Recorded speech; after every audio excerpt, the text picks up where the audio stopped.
Alright guys, सो अब start करते हैं हम chapter number 2 which is muscle fibre system. क्या है मसल फाइबर सिस्टम? हमारे जो मसल्स होते हैं ना, उसके अंदर कई तरह के फाइबर्स होते हैं जो अब हम इस चैप्टर में लर्न करेंगे। So let's start with the first slide which is structure of muscular system. पहले ये समझते हैं कि मसल जो है आपका वो कितने तरीके का होता है और कैसा कैसा होता है। So there are 3 major muscle types in the body: cardiac muscle, smooth muscle and skeletal muscle. Cardiac muscle मतलब जो आपका हार्ट का मसल होता है उसे कार्डियक मसल बोलते हैं। ठीक है, हार्ट जो है वो मसल से ही बना है ना, उस मसल को कार्डियक मसल बोलते हैं। स्मूथ मसल जो होते हैं आपके ऑर्गन्स के, जैसे कि लिवर हो गया, पैनक्रियाज, ये सब स्मूथ मसल होते हैं। मसल ही है लेकिन स्मूथ मसल। तीसरा आता है स्केलेटल मसल, जो हमारी हड्डियों के ऊपर, जो ये बाइसेप दिखाई दे रहा है, चेस्ट दिखाई दे रहा है, all the muscle on top of the bones is called skeletal muscle. Bones को स्केलेटन बोला जाता है, तो उसके ऊपर चिपके हुए मसल को स्केलेटन मसल या स्केलेटल मसल, और वही स्केलेटल मसल्स को हमें ग्रो करना है, इसीलिए हम उसी की बात करेंगे इस पूरे प्रोग्राम में। सो जो पिक्चर आपको दिखाई दे रहा है अभी आपके स्लाइड्स में, आप देखें ये एक मसल बेली का स्ट्रक्चर है। अब मैं आपको डराऊंगा नहीं कि भाई चलो बायोलॉजी पढ़ते हैं अब अंदर मसल को छानते हैं, नहीं, बहुत ही सिंपल तरीके से समझाऊंगा, क्विकली देखो। सो ये एक मसल बेली का पिक्चर है, और इस मसल बेली को आप ऐसे समझो कि जैसे मेरा बाइसेप का मसल है। अब इस बाइसेप के मसल में जो ये मसल लगी हुई है ना, ये मसल के बेली होते हैं। ठीक है, हर एक मसल के अंदर आपके मसल बेलीज हैं। उस मसल बेलीज के अंदर सिंगल मसल फाइबर के बहुत सारे बंडल्स होते हैं। ठीक है, अब देखो, एक सिंगल मसल फाइबर आपको जो दिखाई दे रहा है, उसके एक बंडल और उसी तरीके से उस सिंगल मसल फाइबर के ढेरों बंडल्स जब एक साथ जुड़ते हैं, तब वो पूरा का पूरा एक मसल बेली बनता है। और ये पूरे के पूरे जो ये सिंगल मसल फाइबर के जो बंडल्स हैं, इनको पूरी तरीके से जोड़ा जाता है, जिसको बोलते हैं एपिमाइसियम। एपिमाइसियम यानी कि डीप फैशिया, वो पूरा चिपका के रखता है उसको। सो फैशिया एक तरह की लेयर होती है, परत होती है, झिल्ली होती है, जो पूरा बांध के रखती है आपके सारे मल्टीपल बंडल्स को सिंगल मसल फाइबर के, और तब जाके वो मसल बेली बनती है। मसल बेली की खास बात आपको मैं बता दूं यहाँ पे कि ये मसल बेली हर इंसान की अलग अलग हो सकती है, उसका शेप। यानी कि मेरे बाइसेप की मसल बेली का शेप आपके बाइसेप की मसल बेली के शेप से अलग होता है, इसीलिए मैं चाह के भी आप जैसा शेप अचीव नहीं कर सकता। ठीक है, मैं अपने मसल बेली का साइज जरूर बढ़ा सकता हूं यूं, लेकिन उसका जो शेप होगा, उसका जो आकार है, वो वही रहेगा। अगर वो आम के शेप का है तो वो आम के शेप का ही रहेगा, आम बड़ा आम हो जाएगा, लेकिन वो बड़ा एप्पल नहीं बन सकता। सो अंडरस्टैंड, सो मसल बेली का शेप सबका डिफरेंट होता है, और इसी वजह से हम सभी के स्ट्रक्चर अलग अलग नजर आते हैं। भले ही हमारी चेस्ट एक ही जैसी हो, चेस्ट ही है, लेकिन वो शेप अलग अलग होती है। बाइसेप अलग अलग नजर आती है क्योंकि मसल बेली की शेप की वजह से। सो इस स्लाइड से हमें ये सीखने को मिलता है। Now moving on to the muscle fibre system. अब मसल फाइबर में आओ। अब जो मसल फाइबर की जो बात हो रही है, ये है स्केलेटल मसल फाइबर की। मतलब इस पूरे प्रोग्राम में अब स्केलेटल मसल की ही बात होगी, क्योंकि उसी को हमें ग्रो करना है। सो स्केलेटल मसल्स 2 तरीके के मसल फाइबर्स से कंपोज होते हैं: स्लो ट्विच मसल फाइबर्स और फास्ट ट्विच। ये नाम सुना होगा आपने, स्लो ट्विच, फास्ट ट्विच। क्या होता है ये, क्यों कहते हैं स्लो और फास्ट? स्लो इसीलिए कहते हैं क्योंकि मसल के कॉन्ट्रैक्ट करने की स्पीड और रिलैक्स होने की स्पीड स्लो होती है इन मसल फाइबर्स की, इसीलिए स्लो बोला जाता है। इसको ट्विचिंग टाइम बोलते हैं, ट्विच करना, फड़फड़ाना। मसल का काम क्या होता है? मसल अपने आप को कॉन्ट्रैक्ट करता है यूं।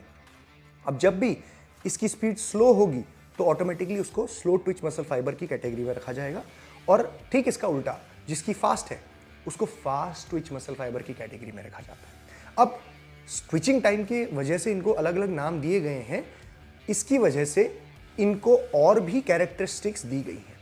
अब स्लो ट्विच मसल फाइबर की पहले बात करते हैं। Let's move on to the next slide. Slow twitch जो है उनको टाइप 1 मसल फाइबर के नाम से भी जाना जाता है। अब ये जो स्लो ट्विच मसल फाइबर जो है ना, इनकी कैरेक्टरिस्टिक्स देखिए। इनमें कैपिलरीज, नंबर ऑफ कैपिलरीज ज़्यादा होती हैं, यानी कि रक्त कोशिकाएं ज़्यादा होती हैं। माइट्रोकॉन्ड्रिया ज़्यादा होता है, मतलब कि नंबर ऑफ माइट्रोकॉन्ड्रियाज।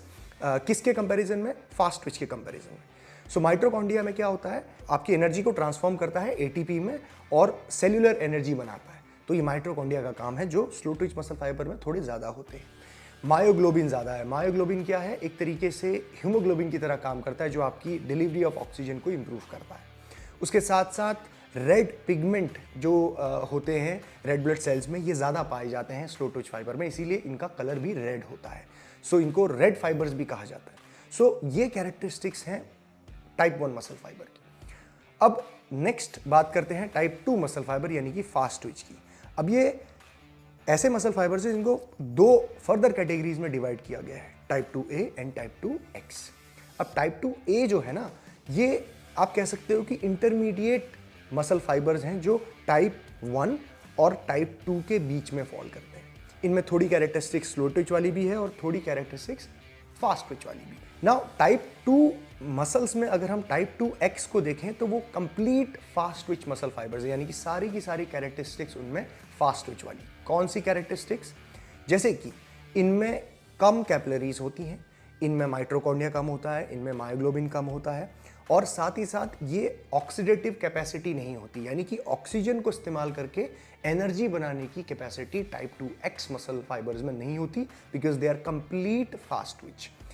टाइप 2 अगर हम A की बात करें जो इंटरमीडिएट बीच वाले हैं, और टाइप 1 की बात करें तो ये ऑक्सीजन की मदद से एनर्जी बना सकते हैं, इसीलिए इनकी ऑक्सीडेटिव कैपेसिटी हाई होती है। ठीक है, तो ये मेजर डिफरेंस है। नाउ इसमें एक और चीज़ हमें समझ में आती है कि अगर हम स्टेप वाइज देखें तो type 1 slow Twitch, type 2A type 2X के बीच के, यानी कि कुछ प्रॉपर्टीज इसकी जैसी, कुछ प्रॉपर्टीज इसकी जैसी, और type 2X completely fast Twitch. ठीक है, अब टाइप 2X की अगर हम बात करें तो ज़्यादातर ये जो टाइप 2X मसल फाइबर्स हैं ये काम में आते हैं आपके बिना ऑक्सीजन की मदद से एनर्जी बनाने में, और टाइप 1 ऑक्सीजन की मदद से एनर्जी बनाते हैं।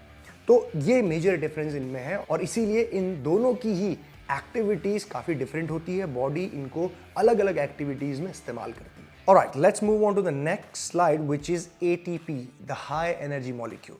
अब ये बहुत ही इंपॉर्टेंट आपका स्लाइड है। सो ह्यूमन बॉडी जो होती है ना, उसको एनर्जी चाहिए, फ्यूल चाहिए काम करने के लिए। मैं कोई भी काम कर रहा हूँ, फ़ोन उठा रहा हूँ, ग्लास उठा रहा हूँ, डंबल उठा रहा हूँ, I need some sort of energy, और यही जो मसल एनर्जी होती है इसको बोला जाता है ATP, एडिनोसाइन ट्राइफॉस्फेट। अब ATP जो है आपका, जब भी उससे बॉडी को एनर्जी निकालनी होती है तो कैसे निकलती है, डायग्राम में जरा देखिए एक बार आप। ATP एक ऐसा मॉलिक्यूल है जिसमें एडिनोसाइन एक बीच में स्ट्रक्चर है, उसके साथ 3 फॉस्फेट के ग्रुप जुड़े हुए हैं। अब ये मॉलिक्यूल जो पूरा बना हुआ है, इससे एनर्जी कैसे रिलीज हो रही है? जब इसका एक बॉन्ड फॉस्फेट का टूटता है, ब्रेक होता है, तो ढेर सारी एनर्जी निकलती है। जैसे कि आपने देखा होगा दिवाली के टाइम पे पटाखे वटाखे फूटते हैं तो कैसे धमाका होता है और फिर एकदम से बर्स्ट ऑफ एनर्जी निकलती है। तो उसी तरीके से आप समझिए कि मसल के अंदर ये जो ATP का मॉलिक्यूल है ये टूटा, टूटने के बाद इसमें से एक बॉन्ड बहुत सारी ढेर सारी एनर्जी निकली। अब उसी एनर्जी को मसल जो है अपनी मसल एनर्जी के रूप में इस्तेमाल करता है।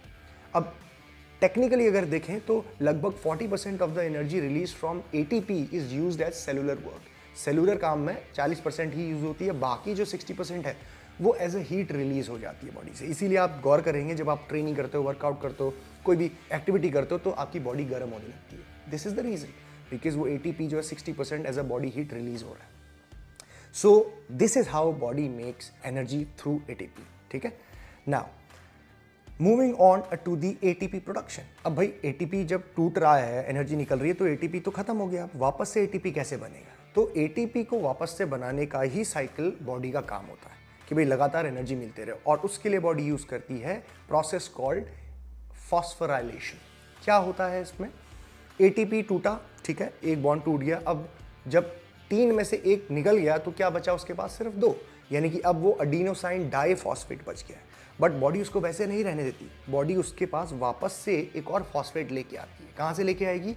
ऑफ कोर्स जो आप न्यूट्रिएंट्स ले रहे हो, खाना खा रहे हो, फॉस्फोरस ले रहे हो मिनरल खाने में, वो फॉस्फोरस आता है और किसी तरीके से बॉडी में वो फॉस्फोरस से फॉस्फेट बनता है, केमिकल रिएक्शंस होते हैं, एंड देन वो फॉस्फेट वापस से डिलीवर होता है ATP के पास, और यही होता है फॉस्फोराइलेशन का प्रोसेस। ये लगभग 3 प्रोसेस होते हैं, और इस तरीके से एडिनोसाइन वापस से एक साइकिल में बनता ही रहता है ताकि आपकी एनर्जी बरकरार रहे। यूजुअली फॉस्फेट बनाने का जो मेजर रोल होता है वो आपकी बॉडी में बनने वाले क्रिएटिन से काफ़ी हद तक पॉसिबल पाता है। क्रिएटिन एंड फॉस्फोरस, जब आपकी बॉडी फूड से क्रिएटिन बनाती है या फिर सप्लीमेंट फॉर्म में क्रिएटिन आता है तो क्रिएटिन फॉस्फेट नाम का एक मॉलिक्यूल बनता है, और वो क्रिएटिन फॉस्फेट का जो फॉस्फेट है वो फिर एडिनोसाइन डाइफॉस्फेट को मिलता है ताकि वो वापस से ATP बना पाए। सो इसीलिए पूरा साइकिल, हमें न्यूट्रिएंट्स चाहिए ताकि ये ATP लगातार बनता रहे, right? So this is how we do it. Alright, तो यहाँ पे हमारा चैप्टर नंबर 2 खत्म होता है। I will see you in the next chapter.